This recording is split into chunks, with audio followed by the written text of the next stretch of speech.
pues yo me podía dormir diciendo, hoy pudimos atraer $100 millones a Nuevo León. Oye, ¿no será por otro lado que puedo ayudar? Y decido, pues, irme de sacerdote. Y pues me corrieron del proyecto. Y era mi primer proyecto y era mi primer logro. Hola, ¿qué tal? Hoy en Decidir y Transformar tuve el gusto de platicar con Iván Rivas, un amigo que ha hecho de ayudar y transformar la vida de los demás una misión de vida. Desde sus primeras decisiones profesionales y al momento de servir como secretario de Economía del Estado de Nuevo León, y hoy en sus funciones actuales en la iniciativa privada, hay líneas de congruencia que vale la pena conocer. Bienvenidos a Decidir y Transformar.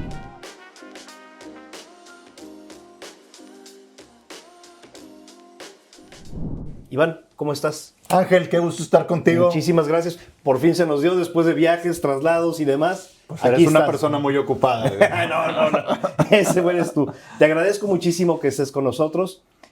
Como platicábamos detrás de cámaras, la idea del programa, del podcast que hemos estado haciendo, es compartir con la gente en general, público en general, jóvenes principalmente, el que vean que llegar a un lugar como el que has llegado, como el que ha llegado mucha gente, no es casualidad, no es obra nada más de pensar en una idea y que se materialice, sino es una idea de, oye, ¿cuántos esfuerzos has tenido a lo largo de tu vida, renuncias, sacrificios para llegar en donde estás, así como lo hemos tenido con la gente que ha estado aquí con nosotros? Entonces, te agradezco muchísimo nuevamente que estés aquí y bienvenido. Voy a empezar ahorita con una pregunta, pues es del inicio. Iván, platícame tus primeros años en tu vida profesional. ¿Cómo empieza Iván? A lo mejor me voy a ir un pasito para atrás. Universidad, carrera. Sé que te fuiste a estudiar al extranjero, una maestría, pero platícame de Iván, por favor, en ese espacio de vida. Mira, yo creo que, y ahorita yo creo que platicaremos con más tiempo, un poco antes de esta parte profesional, pero si nos enfocamos en la parte profesional, creo que tengo una historia interesante que platicarte, una historia que lleva a pues, una cierta búsqueda de cuál es mi vocación, cuál es mi forma de ser feliz, de ayudar. Recién graduado de la prepa, yo decido estudiar medicina. Entonces me pongo a estudiar medicina. Era una forma de que yo decía, es que voy a ayudar a la gente. Tal vez de ser un doctor, pues tú ves a los doctores en su día a día, ayudan a la gente. Y pues definitivamente te das cuenta, pues que no era por ahí. Realmente 3 horas de dormir todos los días, 6 horas de... O sea, no, el esfuerzo era mucho, pero no lo veía que era lo que yo quería o por dónde era. Claro. No me daba la satisfacción de por qué era. Es que es una vocación tan diferente la del médico y bueno, no se diga la de las enfermeras, ¿verdad? Que son las que realmente se llevan la friega. Después de que el médico opera y atiende la cita, las que se llevan la friega son ellas. Y tienes que estar con esa vocación. Y bueno, para mí no era.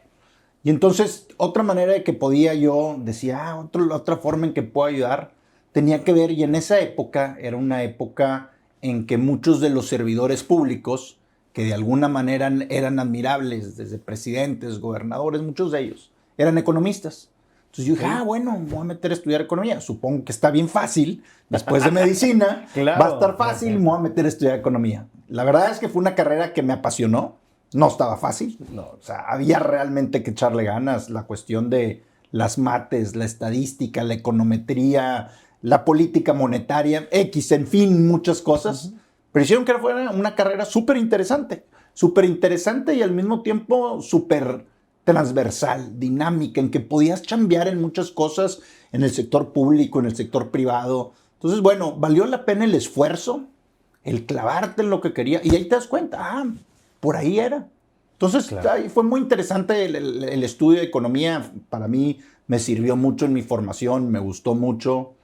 El TEC tiene una característica que forma a la raza académicamente, pero también algo en lo que me gusta hablar, tipo soft skills. Son buenos en cuestiones de liderazgo, de emprendimiento, de ventas, de negociación. Entonces te forma un poco más integralmente, y a mí esa parte me formó de relaciones. Muy bien.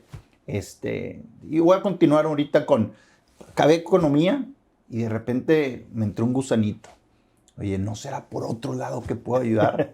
Y decido, pues, irme de sacerdote. O sea, un año estuve estudiando, estando viendo. Y bueno, pues te vas dando cuenta, igual que medicina, pues me di cuenta que tampoco era por ahí. Entonces yo dije, bueno, por aquí es. Entonces la economía, me metí a trabajar en el sector privado, me metí a trabajar en Cemex.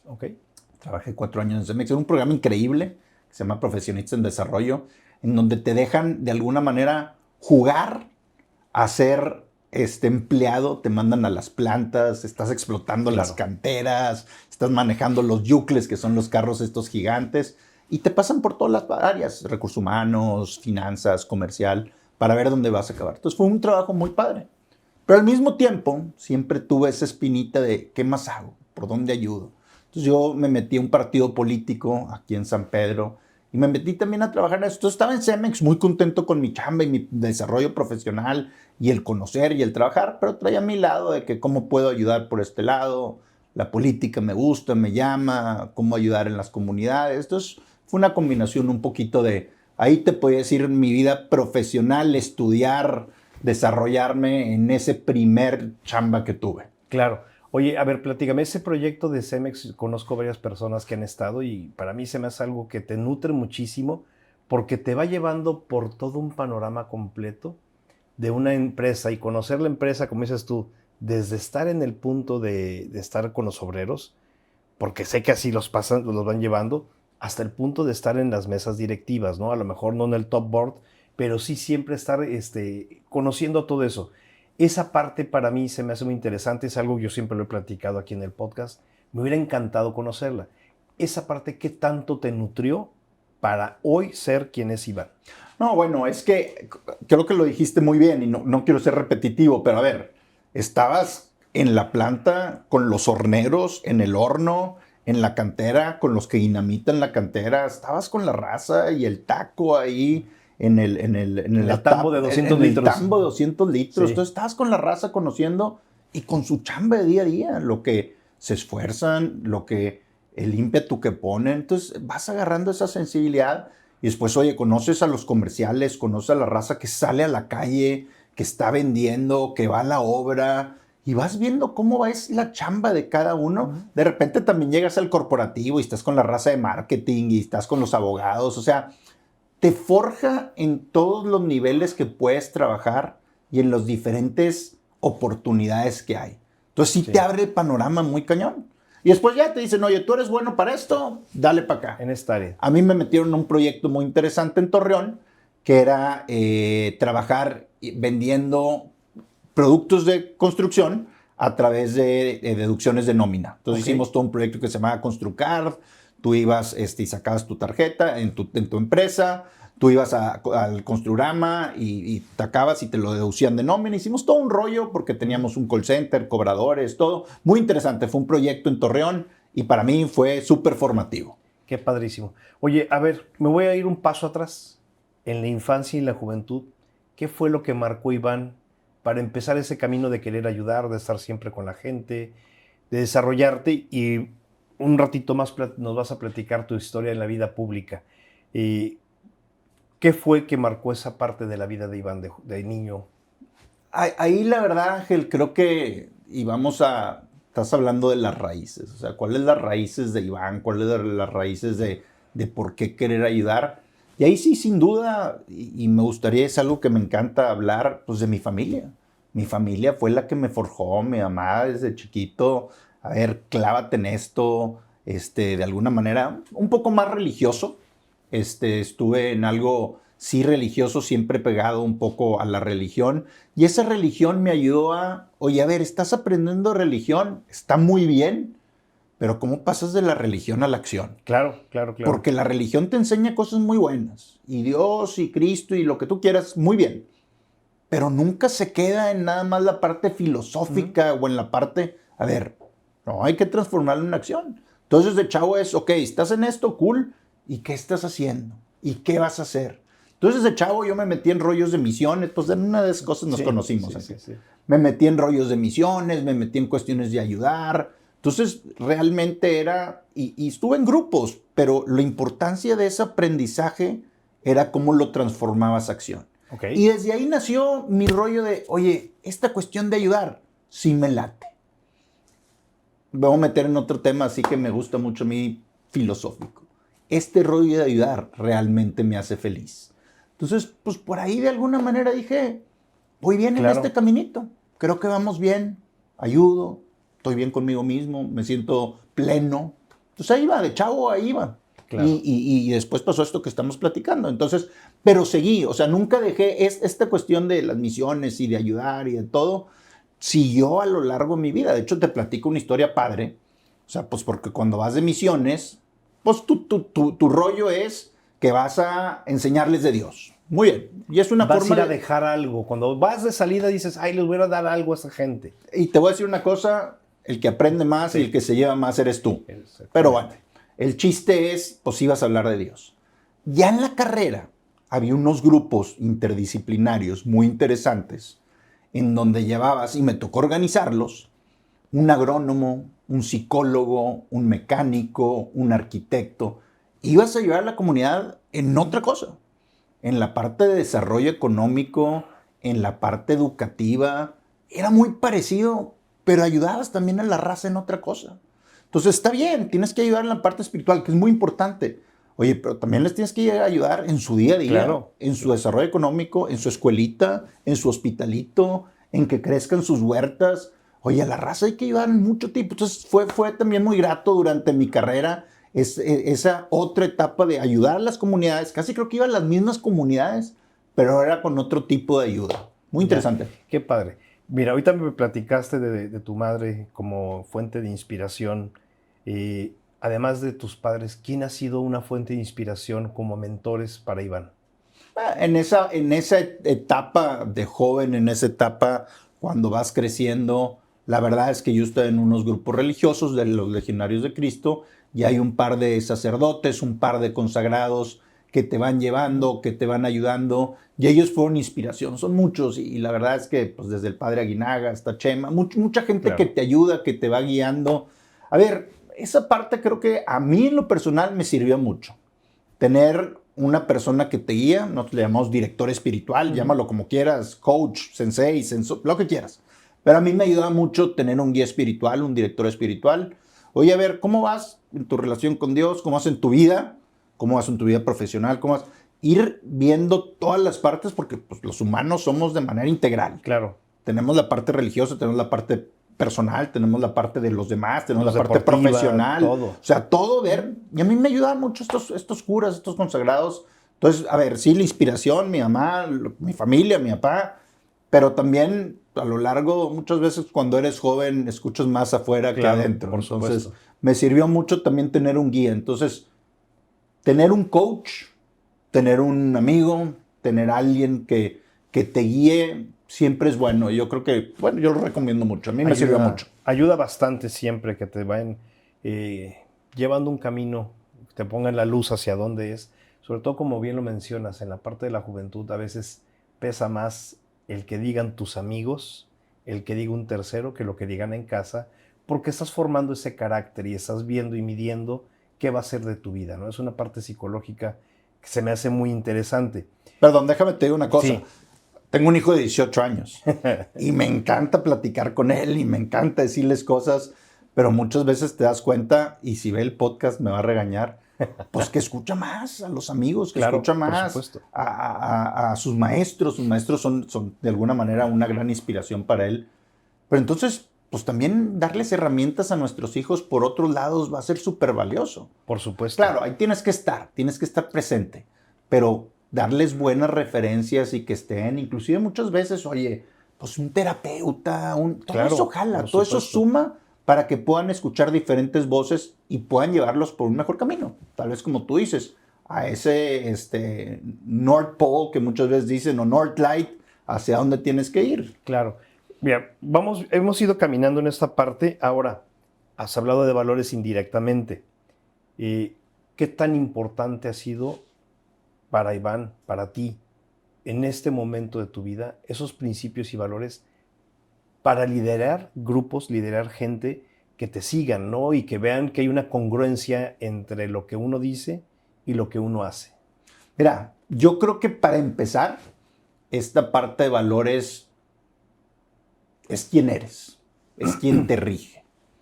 Ser honesto, ser trabajador, ser servicial, son cosas que de alguna manera son las cosas que te hacen levantarte, que te van guiando, que te van llevando. Y también de alguna manera que si las vas viviendo, también son cosas que te dan paz.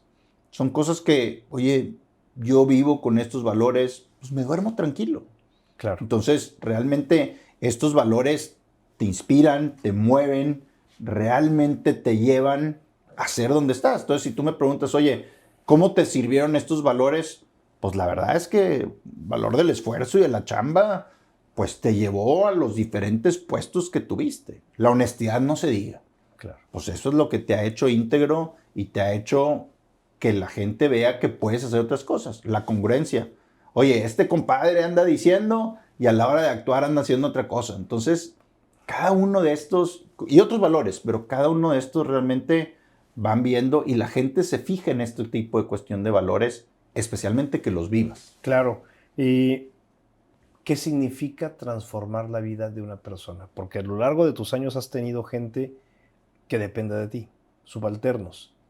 Y todos, pues, terminamos siendo una fuente de inspiración para nuestros subalternos o una fuente de mentadas de madre para nosotros cuando la regamos, ¿verdad?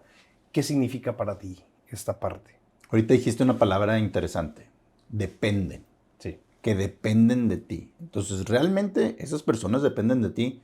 Tú conoces cuáles son sus problemas, tú conoces en qué están metidos, cómo están. Entonces, realmente el poder estar pendiente de esa gente y poderle ayudar en las cosas personales. A ver, claro, estás chambeando con ellos y le estás exigiendo resultados Claro. y están trabajando juntos hombro a hombro. Pero también esa gente, como te digo, depende de ti. Has visto sus cosas personales, has visto sus cosas de su familia. Entonces, transformar vida es poner un granito de arena. O sea, transformar vidas no es, pues te hice rico o te transformé Claro. otra. O sea, Un cambio de 180 grados, no. es poco a poco ir poniendo granitos de arena en esta gente. Y bueno, si me dices transformar vidas para bien, pues resume un poco lo que hemos estado platicando. Estás Claro. ayudando a esa persona. Exacto. Entonces esa transformación es de alguna manera estarlo ayudando constantemente. Y puede ser que con eso explote, cambie su vida, se vaya por otro lado. Ya no chambea contigo porque creció y se fue a otro lado. Claro. Pero transformaste la vida de una persona para bien. Eso es súper valioso, súper grato. Eso es sumamente importante, ¿no? Cuando volteas atrás y te encuentras a alguien en la calle. Yo trabajé con ustedes. Y dices, ¿quién eres, cabrón? Sí. Pero me acuerdo mucho que siempre me dijiste tal o cual cosa. Pues es una satisfacción personal que la gente nos recuerde de alguna manera. Oye, y lo haces porque te nace. Exacto, no es... No lo haces no. porque quieres que te esté... Es muy bonito tu ejemplo. Oye, ni me acuerdo. O sea, no lo hiciste porque cuando lo vieras te agradeciera. Lo hiciste porque era lo correcto, porque era lo que te nacía y porque estabas haciendo lo que tenías que hacer en ese momento. Claro. Y voy a irme a una pregunta, a lo mejor es muy, muy grande, pero pues has estado en iniciativa privada como parte de la vida pública, y al día de hoy, ¿cuál consideras que ha sido tu mayor éxito, profesionalmente hablando? Yo creo y también tiene que ver un poquito también el por qué era el más visual. O sea, sí he trabajado mucho en el gobierno federal, en la iniciativa privada, en ONGs, en cámaras, pero sí te podría decir que el que era más visible y donde yo sentía que más tangiblemente estaba ayudando fue en mi puesto pasado, como secretario de Economía del gobierno de Nuevo León. Entonces, realmente, pues yo me podía dormir diciendo, hoy ayudé a crear 4 empleos. Hoy ayudé a 8 pequeñas y medianas empresas. Hoy pudimos atraer $100 millones a Nuevo León. Era muy tangible y también era muy visible. O sea, Claro. una parte era chambear, era hacer las políticas públicas, era tener mucha presencia, pues te invitaban a todos lados. Las relaciones públicas. Conociste a todo mundo. Y todo el mundo te conocía, así más bien. Sí, también, de alguna manera. Y pues me tocó viajar por todo el mundo promoviendo Nuevo León. Entonces, pues los logros eran muy tangibles. Entonces, el que me hayan dado la oportunidad de tener ese puesto a ese nivel, pues para mí ha sido un reconocimiento y un honor que tuve. Entonces, profesional, si me dices, pues fue ese. Ahora, en la chamba que estoy ahorita, estoy de maravilla. Tengo un gran trabajo en una gran empresa con una gran familia. también es un logro que esté ahí. Claro. Pero yo nada más un poquito por la parte de visibilidad y la Exacto. tangibilidad, te diría que fue la Secretaría de Economía. Ahora, para llegar ahí, pues la verdad es que fueron muchos caminos, muchos trabajos, el capacitarte desde el TEC, la maestría, las chambas, los diferentes puestos, el trabajar con pymes, el trabajar en proyectos de desarrollo económico que te van haciendo que hagas todo un perfil, que digan, ah, mira, este compadre sí pudiera llenar estos zapatos. Completo de llenar esos zapatos. Sí. Y aparte, algo dijiste ahorita también muy padre, la pyme. Pues la gran mayoría de los negocios en México somos pymes. Sí. Y el estar escuchando a ver qué necesita la pyme te ayuda a entender la realidad del 90% del país. Y en esa parte creo que es sumamente importante porque cuántas de esas pymes te ha tocado ver chiquititas a desarrollarse, muchas pues a lo mejor ya no terminan a ser la gran empresa, pero ya contrataron 100 personas y como bien lo dijiste y lo has estado mencionando, esta parte de llevar a la gente, ayudar y el que una persona tenga un empleo, híjole, pues no solo es esa persona, porque esa persona es su familia y esa derrama económica que pueda dar esa persona ayuda muchísimo a nuestra sociedad. Déjate platico esto de los pymes un poquito. Tuve un trabajo muy padre en el Consejo Mexicano de Negocios. El Consejo Mexicano de Negocios, en ese entonces eran 30, pero ahorita son las 60 empresas más grandes de México. Okay. Y tienen diferentes iniciativas. Tienen think tanks, tienen cuestiones de seguridad, tienen cuestiones de ayuda inclusiva, pero tenían en ese entonces una aceleradora de pymes que se llamaba el Centro de Competitividad de México, que yo dirigía.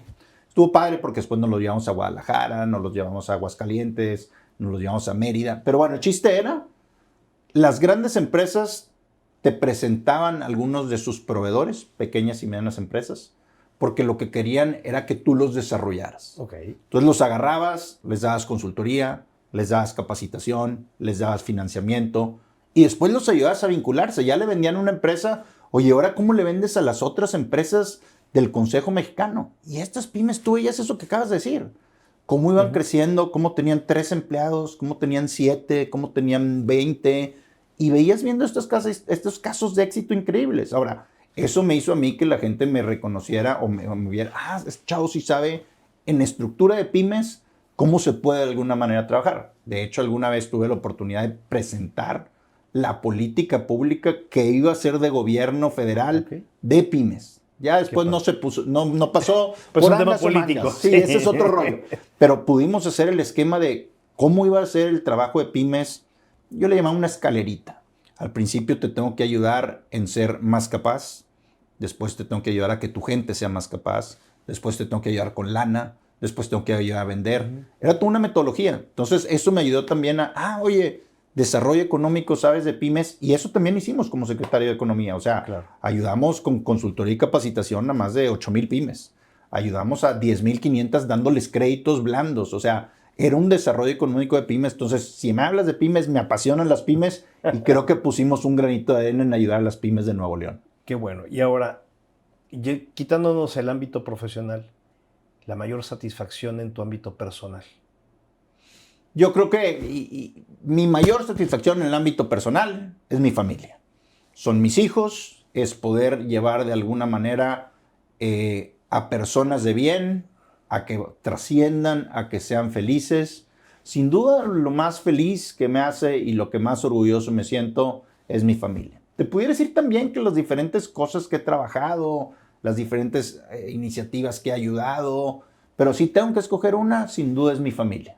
Yo creo que es un complemento, ¿no? Lo que me estás diciendo ahorita. A ver, pues sí, evidentemente nuestras familias, nuestro prójimo, el más cercano, amigos, las iniciativas que estás ahorita ayudando, sé que estás acá viendo con la iglesia de Mater la nueva construcción y es de otra forma, creo que es esa parte que complementa tu vida, que te sigue llenando, como vamos a ponerlo así, como aquella persona que le gusta la adrenalina y lo vive, yo creo que es tu shot de energía, el estar ayudando y estar con la gente cercana.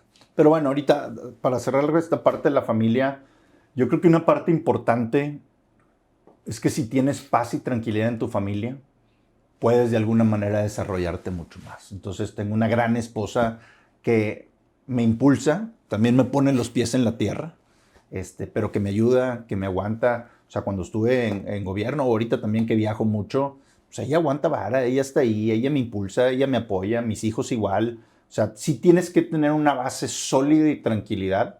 O sea, son los cimientos. Claro. Son los cimientos de esa casa y esa casa es tu vida profesional, es tu vida personal, es todo. Y unos buenos cimientos familiares son básicos para de alguna manera poderte desarrollar satisfactoriamente. Mira, que estés bien contigo mismo.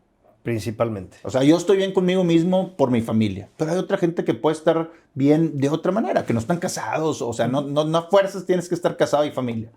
Pero el chiste es, de maneras integrales, estar bien contigo mismo y de ahí ya te puedes arrancar. Claro, la congruencia. Sí.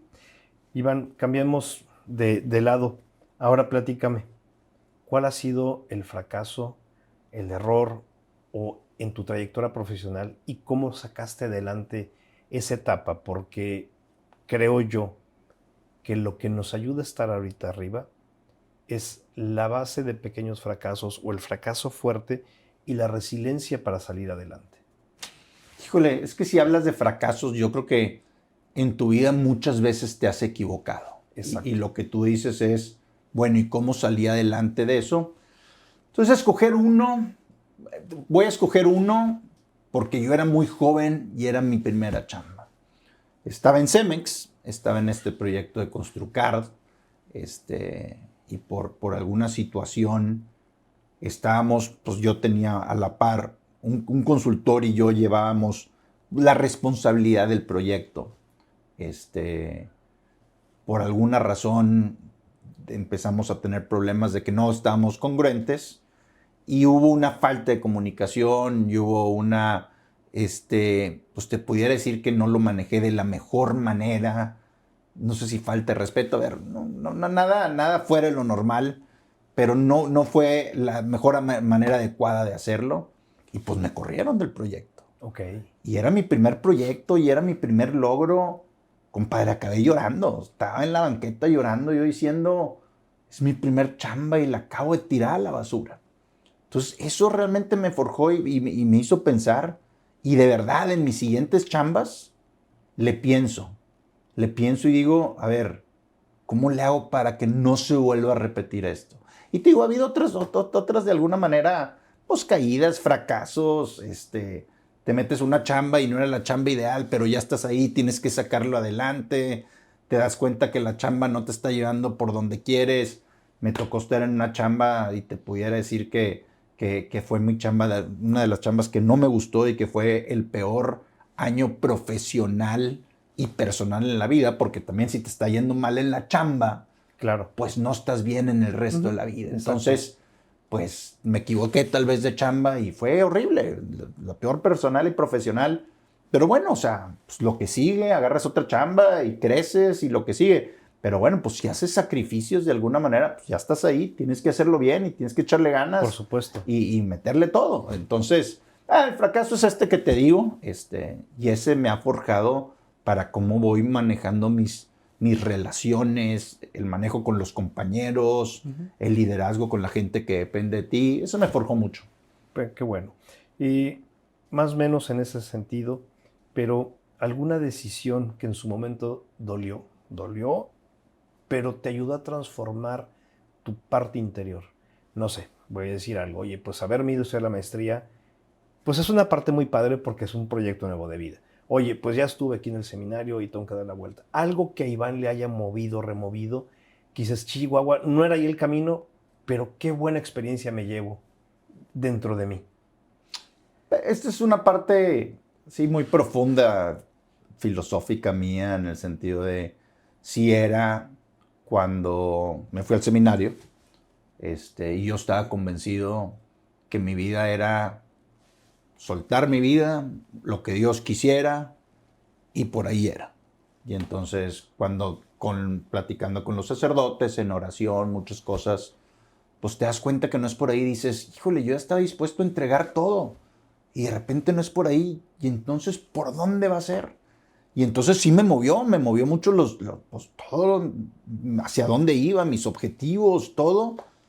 Y después ha resultado que es una de las decisiones que más ha cambiado mi vida, que más ha llevado al siguiente paso, que es, pues, de alguna manera conocer a la persona que va a ser tu pareja el resto de tu vida, a poder criar a tus hijos. Te va llevando de eso, pero sí fue muy fuerte en el sentido de, híjole, yo estaba seguro que era por acá y de repente pues Dios te cambia los planes y eso es bien interesante. Dicen, cuéntale tus planes a Dios y se va a reír de ellos. Bueno, pues literalmente así me pasó. Yo dije, a ver, todo por aquí, all in. Y nada. Y pues por ahí no era. Inclusive o sea, entregando tu vida a Dios y todo. Compadre, por ahí no es. Por ahí no es. Claro. Y vamos ya en la parte final del podcast. Me gustaría que imaginaras y pensaras que el día de hoy se te acerca, no sé, voy a decir, un muchacho de 18 años como es tu hijo, una persona que se quedó en la banqueta llorando porque no logró el proyecto, alguien que se está jubilando. Cualquier persona que hoy va a tomar una decisión importante en su vida, ¿qué checklist le dirías? Revisa esto antes de salir. Interesante tu pregunta. Bueno, lo primero que yo diría es que esa decisión, cuando son trascendentes esas decisiones, que esa decisión vaya a ser congruente con lo que eres, en el sentido de esa decisión te va a dejar dormir en paz. Esa decisión, o sea, porque también para poder tomar este tipo de decisiones, tienes que saber qué quieres hacer y hacia dónde ir. Entonces, 1, esa decisión te va a tomar en paz. 2, esa decisión te va a llevar hacia donde quieres ir. Porque si no, después vas a estar tambaleando por otros lugares hacia dónde ir. Y 3, una parte que no hemos hablado mucho también, creo que es importante en la vida profesional de la raza, eso de alguna manera te va a ayudar a tener paz, pero también cierta estabilidad económica. Creo que no hemos hablado mucho de la parte de lana. Y en la vida también es válido tener esta estabilidad económica, tener estos ingresos para poder hacer otras cosas, para poder que tu familia esté bien, para poder ayudar en otras cosas. Entonces sí tienes que pensar en ¿estás bien contigo mismo? ¿Te va a hacer feliz? ¿Te va a llevar hacia donde quieres ir? Y te va a ayudar económicamente también. Yo creo que un poquito de esos sería cierto checklist. Voy a hablar un poquito más de lo que ya tú y yo habíamos comentado en alguna comida. Y en esta parte tú decías un proyecto, oye, pues yo estoy haciendo un proyecto en la vida pública, pero tengo que hacer un patrimonio. Y yo lo veo de repente, hay gente que me ha tocado que me pide el consejo, oye, es que ya soy hasta la fregada de mi trabajo, ya no quiero estar aquí, quiero empezar mi propio negocio, como si fuera, ya le puse una semillita, le puse agua y jaló, ¿verdad? Y tú decías un comentario muy importante. Espérame, se vale estar en la vida pública, se vale estar en la vida privada o se vale que en la vida religiosa, pero siempre tiene que haber un apoyo, una solvencia, algo que te ayude a dar ese siguiente paso. No sé si quieras complementar algo de esa idea que yo tengo ahí. Sí, no, y esa idea, siempre que voy a las universidades, siempre les hablo a los chavos y les digo, les voy a dar una recomendación que no me están pidiendo, pero como quiera se las voy a dar. Entonces yo lo digo, una de mis satisfacciones profesionales, personales más grandes que he tenido ha sido la parte de estar en el servicio público. Pero creo que la mejor manera de manejarlo es, tú échale ganas, prepárate, gradúate y de alguna manera métete a gobierno para que sientas y experimentes lo que es el servicio público, cómo funciona, cómo puedes ayudar. Oye, ¿cómo es una política pública? ¿Cómo la ejecutas? ¿Cómo la mides? ¿Cómo la mejoras? O sea, muchas veces el gobierno pensamos que es la grilla. Claro. No, el gobierno es gobernar y es tener políticas públicas y es medirlas y es tener resultados. Entonces, es servir. Es servir, pero de manera técnica, bien hecha. Sí. No servirte de. No, bueno, esa es la siguiente parte. Esa es la siguiente parte. O sea, yo después les digo, lánzate a hacerte una maestría. O sea, te tienes que seguir capacitando. A mí, yo como te decía ahorita, oye, el TEC me formó muy bien. Claro. pero a mí sentía yo que me faltaban más partes técnicas. Entonces yo me fui a estudiar a la Universidad de Chicago una maestría académica, analítica, todavía más profundo en lo que tenía que ver con econometría, con análisis costo-beneficio, con evaluación de programas. Te tienes que seguir formando. Y yo me formé en lo que me faltaba. Entonces estos chavos, fórmense, estudien más. Y después, parte de lo que tú decías es, oye, cuando regreses, ¿sabes qué? Yo sí les recomiendo, regresa a la iniciativa privada, regresa a lanzarte a hacer un negocio, trabaja en tu patrimonio, porque en ese entonces también medio vas a ir haciendo tu familia, medio vas teniendo otras responsabilidades, y es un patrimonio para que puedas estar tranquilo y en paz. Claro. Ahora, cuando ya estés tranquilo y en paz, uno, ya puede hacer podcasts, Exacto. o dos, ya puedes de alguna manera regresar al gobierno y servir. Entonces, ese caminito realmente vale la pena de pártetela, fórmate, haz patrimonio, sirve a la sociedad. Claro. Sí, a mí cuando me he dicho, es que me quiero hacer un negocio, ok, mínimo ten 6 meses de colchón. Sí. Porque si no, vas a terminar mordiéndote las uñas y, como dices tú, se rompe el equilibrio de familia, trabajo, negocio, economía, etc. Otra pregunta es, has estado en diferentes sectores. ¿Qué legado le quieres dejar a los diferentes sectores que has estado, incluyendo a tu familia? Digan, oye, Iván, tú sabes que, como dice la Biblia, ¿no? Insensato, esta noche vas a morir. Si hoy fuera ese momento, ¿qué legado le dejarías tú a la gente que está alrededor tuyo? Yo creo que lo hablamos hace rato. O sea, mi legado es que, y esto es un poco egoísta, pero en el momento que yo me muera, yo no quiero una iglesia llena, simplemente que mucha gente se acuerde, este compadre me ayudó, este compadre tocó mi vida, este compadre de alguna manera hizo alguna transformación en mi vida. No quiero que estén ahí, no quiero que me reconozcan, pero simplemente que sí haya gente que de alguna manera haya ayudado, haya transformado. El legado de mi chamba ahorita, oye, pues que las cosas se hagan diferentes, que haya sistemas, que haya un seguimiento en la relación con gobierno. Es un legado pequeño, pero es. Claro. En el legado en gobierno, pues eran las políticas públicas que se establecieron. El legado con mi familia, pues para mí son, uno, hacer chicos de bien, hacer jóvenes de bien, que sean felices. La verdad es que mi sueño, mi legado es, pues, realmente jubilarme y estar con mi esposa por el resto de la vida. Pues un legado de poder ayudar, un legado de tener paz en la vida, un legado de haber tocado vidas. Creo que eso es lo que me da mucha satisfacción y eso es lo que quiero y seguiré haciendo. Claro. Iván, si miras hacia atrás, ¿cuál fue la decisión que cambió tu vida para estar en donde estás? Son muchas. Sí. ¿Pero una? El seminario y salirme del seminario. Sin duda fue la que cambió mi vida para decir, es por acá, es chambearle, es tener familia y es ayudar en otros rumbos que no tengan que ver con la parte religiosa. Perfecto. Iván, te agradezco mucho que hayas estado con nosotros. Sé que es un día no habitual para estar en la calle, es un día de estar en familia, pero te agradezco mucho que hayas estado con nosotros. Al contrario, Ángel, un gusto. Espero que la gente que va a ver este podcast de alguna manera saque alguna idea, alguna inspiración, algo bueno. Y encantado de estar aquí. Muchas gracias. Muchas gracias a ti. Gracias a todos ustedes por haber estado en Decidir y Transformar. Con nosotros, Iván Rivas. Hasta luego.